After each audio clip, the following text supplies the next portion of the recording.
What happens when a beloved comedian sits down for what should have been a simple daytime chat about his latest project, only to be met with hostility, condescension, and attacks on his character?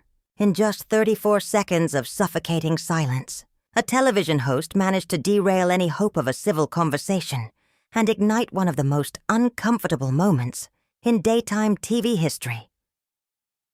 Ricky Gervais walked onto the set of Loose Women expecting a light, cheeky conversation. The crowd applauded warmly as he waved, smiling, settling into his chair and adjusting his microphone. Known worldwide for his sharp wit and brutally honest humor, he had been invited to promote his new stand-up special.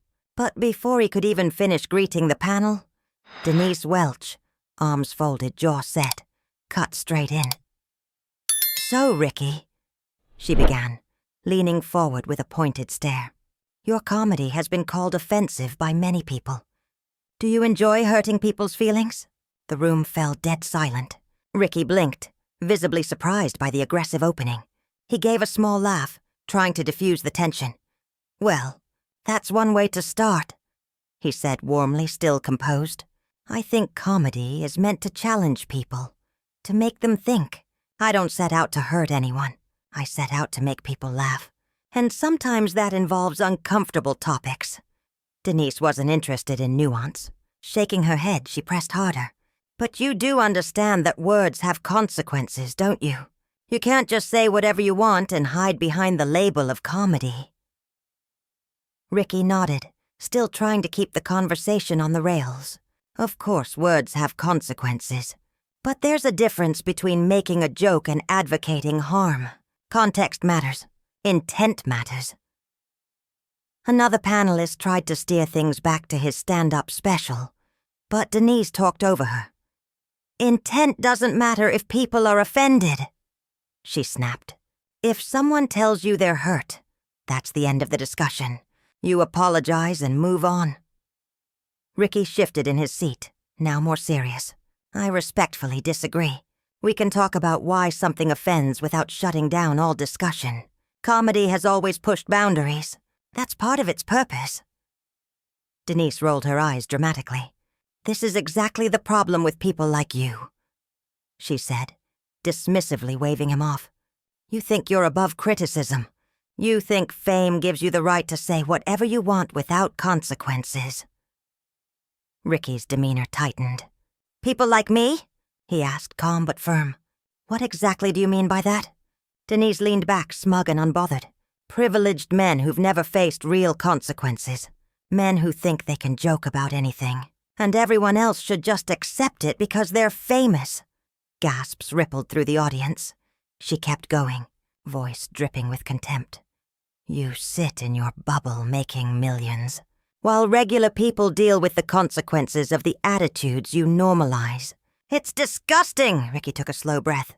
"Denise, I came here to talk about my work, not to be lectured about privilege or called disgusting.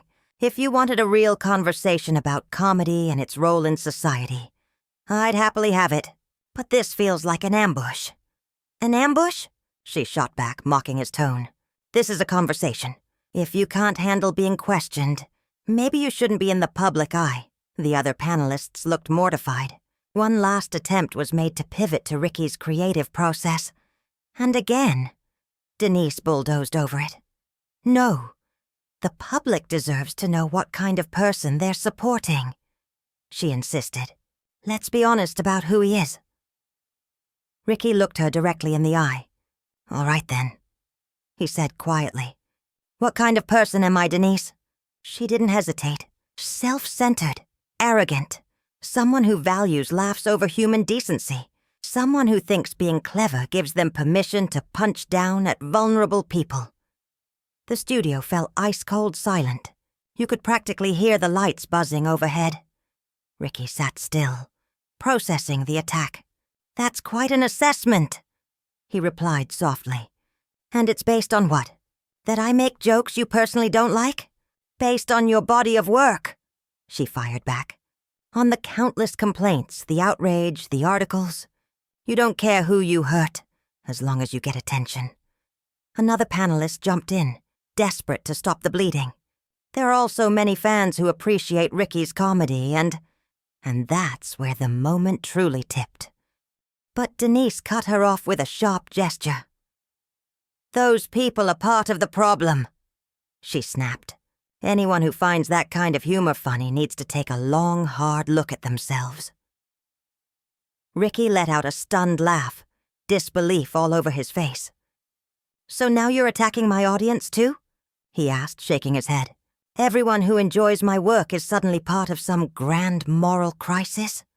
If they're laughing at jokes that demean others?" "Yes!" Denise fired back without hesitation. "Absolutely!" Ricky glanced at the other panelists, then directly into the camera, almost hoping this was some surreal prank. When it became clear it wasn't, he turned back to Denise. "Denise, I've tried to have a respectful conversation," he said, his tone steady but no longer soft. "But you've made it painfully clear you have zero interest in actually talking with me. You invited me here to belittle me and to ridicule the people who enjoy my work." Denise's cheeks flushed, but she didn't budge. "I invited you here to hold you accountable," she corrected coldly, "something that clearly doesn't happen in your world." Ricky nodded, a sad half-smile tugging at his mouth. Accountable for what exactly? Making people laugh? Creating something millions enjoy? Having opinions you don't share? Accountable, she practically shouted, for spreading harmful ideas, for normalizing attitudes that hurt real people. The studio fell into a heavy, suffocating silence. Ricky took a breath, choosing his next words with care. When he finally spoke, his voice was quiet, but it cut deeper than anything he'd said so far. "I genuinely feel sorry for you, Denise," he said. "I really do. I feel sorry that your worldview has become so narrow that you can't tell the difference between actual harm and a joke you personally dislike." Denise went crimson. "Don't you dare patronize me," she hissed. "I don't want your pity. I want people like you to take responsibility for the damage you cause." Ricky slowly rose from his chair, unclipping his microphone. "What damage?" he asked, genuinely baffled. "Name one person, just one, whose life has been ruined by one of my jokes." Denise froze, caught off guard by the specificity of the challenge. "It's not about individual examples," she stammered. "It's about the culture your comedy contributes to." "So you can't," he concluded calmly.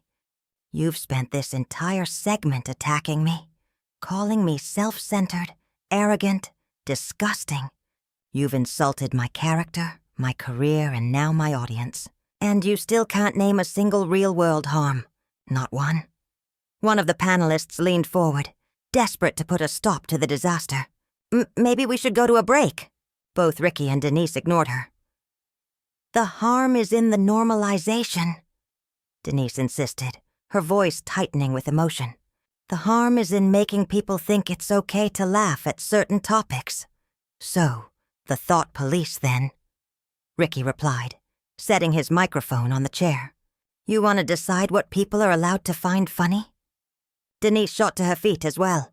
"I want people to think before they speak," she shouted. "I want people to consider the impact of their words. Is that really so terrible?" "No," Ricky said, his voice soft but devastating. "What's terrible is attacking someone personally instead of having a real conversation. What's terrible is pretending to debate when all you're doing is grandstanding." Denise jabbed a finger at him.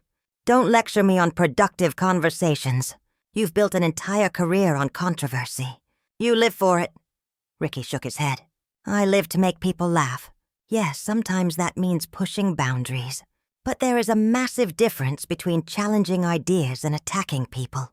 What you've done here today, this isn't accountability. It's character assassination." The audience remained frozen, silent, locked in the tension. "Oh, poor Ricky," Denise mocked, dripping with sarcasm. "Can't handle a little criticism? I thought you were all about free speech." "I am," Ricky replied. Which is exactly why I'm not trying to shut you up, even though everything you've said is based on assumptions, not facts. But free speech also means I'm free to walk away from a conversation where nothing I say will matter. Denise folded her arms, sneering. Running away when things get uncomfortable. How brave. Ricky reached for his jacket. I'm not running. I'm refusing to participate in a sham. You didn't invite me here to talk. You invited me here to perform a public confession to satisfy your outrage. And no, I won't do that. I brought you here to answer for your actions, Denise barked. But you're too much of a coward to... The word coward hung in the air like a slap. Ricky stopped mid-step and slowly turned back, staring at Denise in disbelief. A coward? He repeated, voice low. Because I won't sit here and accept baseless accusations about my character. Because I refuse to let you bully me on national television. Bully you? Denise scoffed, dripping sarcasm. Please, you're a rich, famous man. You can't be bullied. Ricky shook his head. Anyone can be bullied, Denise, he replied calmly. Wealth and fame don't make someone immune to being treated poorly. And that's exactly what's happened here today. One of the panelists leaned forward, desperate to defuse the moment. Maybe we could... Start over, she offered carefully. Maybe take a different approach. But Ricky was already slipping on his jacket. I appreciate the offer, he told her gently. But that won't fix this, because this isn't a difficult conversation. This is one person trying to make an example of another. Denise folded her arms tightly, doubling down. If you walk off, everyone will know you couldn't handle the heat. Ricky paused, looking her square in the eyes. Let them think whatever they want, he said. I know why I'm leaving. I have too much respect for myself to sit here and be verbally abused. This isn't an interview. It's a trial. And you decided I was guilty before I even sat down. You're proving my point, Denise retorted coldly. You can dish it out, but you can't take it. Ricky let out a dry, humorless laugh. There's a difference between dishing it out and taking it, he said. In my work, I make observations. Yes, sometimes they're provocative, but I don't sit across from people and call them arrogant, disgusting, or morally rotten. What you've done here today is nothing like comedy. It's character assassination. Through someone's earpiece, the faint voice of a panicked producer could be heard, clearly scrambling for direction. But Denise refused to yield. You hide behind the word comedy, she shot back. At least I have the courage to say what I mean to someone's face. Ricky nodded slowly. You do say what you mean. And what you mean, Denise, is deeply hurtful and wildly unfair. You're entitled to dislike my work. You're even entitled to criticize it. But you are not entitled to declare who I am as a human being based on your personal interpretation of a joke. Denise stepped closer. I'm entitled to call out bad behavior when I see it. And I'm entitled to walk away, Ricky countered, raising a hand to stop her. Which is exactly what I'm doing, because this has gone beyond conversation and straight into hostility. The panelists exchanged uneasy glances. The audience sat stiff and silent, riveted but clearly uncomfortable. This is exactly why we need these conversations, Denise shouted, her voice shrill now. Because people like you think you can just walk away when you're challenged. Ricky turned fully toward her, voice steady, eyes clear. I'm not walking away from a challenge, he said. I'm walking away from abuse. A challenge involves questions, dialogue, listening, respect. What you've offered today is none of those things. Denise opened her mouth, but Ricky continued, not allowing her to reclaim control. You've spent this entire time attacking me personally. You've questioned my decency, my intent, my character. The moment I tried to respond thoughtfully, you talked over me or dismissed me. That's not a challenge, Denise. That's contempt. One of the panelists nodded faintly in agreement. Denise flushed a deeper red. Rage, embarrassment, or both. If you can't handle criticism, she snapped, clinging to her refrain, then you shouldn't be famous. Ricky shook his head. exhausted. This isn't criticism. Criticism would be discussing a specific joke, why you found it harmful, and debating its impact. Criticism requires nuance. What you've delivered is a personal attack, and then you hid behind the word criticism when I objected. You're just upset because someone finally stood up to you, Denise insisted, jabbing a finger in his direction. Ricky gave the saddest smile yet. People stand up to me all the time. I've had thoughtful conversations with people who disagree with me. Those conversations involved respect and good faith. This has been neither. The studio was frozen now. Crew, audience, panel, no one daring to breathe. No cut to commercial. No applause. Just the raw, electric crackle of a moment spinning out of control. Denise's voice dropped to a bitter whisper, the kind that managed to cut through the silence, and still land squarely in every living room, watching at home. "You think you're better than everyone else?" she hissed, her eyes narrowed. Ricky blinked, genuinely taken aback. "I don't think I'm better than anyone," he said, calmer now than at any point in the exchange. "But I do think I'm entitled to basic respect, just like every other human being, and I'm not getting that here today." He glanced briefly toward the camera, then back at her. "I wish you well," he said softly, "and I hope you find whatever it is you were trying to achieve with all of this. But I'm done." Denise let out a sharp, humorless laugh. "Of course you are," she snapped. "Run back to your echo chamber where everyone tells you how brilliant you are." Ricky paused at the edge of the set and turned back for one final look. "That's an interesting assumption," he replied. "But the truth is, I'm going back to a world where people can disagree without being disagreeable, where conversations don't turn into character assassinations, where you can challenge someone without trying to humiliate them. A beat. Then, where dialogue is actually possible. With that, Ricky Gervais walked off the Loose Women set. The cameras kept rolling. Denise stood frozen, arms locked across her chest, watching his empty chair like it had personally insulted her.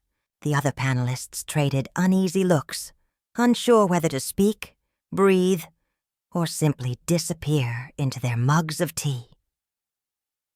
Finally, Denise turned to the camera. She tried to look victorious, but the tremor in her voice betrayed her. "Well," she said, forcing a tight smile, "I think that showed everyone exactly what kind of person he really is." The audience remained silent, but their silence said everything. One panelist cleared her throat, her voice barely above a murmur. "Perhaps we should move on to our next segment," she suggested. As the director finally cut to commercial, the shot that lingered in viewers' minds was simple. Denise's flushed, furious face, and Ricky's empty chair. What was meant to be a harmless daytime interview had detonated into one of the most uncomfortable, hostile moments in modern television. A comedian walked in expecting a conversation and walked out after enduring a barrage of personal attacks masquerading as accountability. The host, convinced she was delivering a righteous takedown, had instead revealed something else entirely, an utter inability to hold a civil, respectful dialogue with someone whose work she disliked. From the very first question, the tension had been tightening like a coil, each jab making the room smaller, sharper, meaner. Viewers hadn't witnessed journalism. They hadn't witnessed meaningful debate. They had witnessed something else, a hostile ambush, an interrogation dressed up as an interview. And in the end, only one person walked away with their dignity intact, the one who chose to leave, rather than remain in a conversation that had never actually been a conversation at all.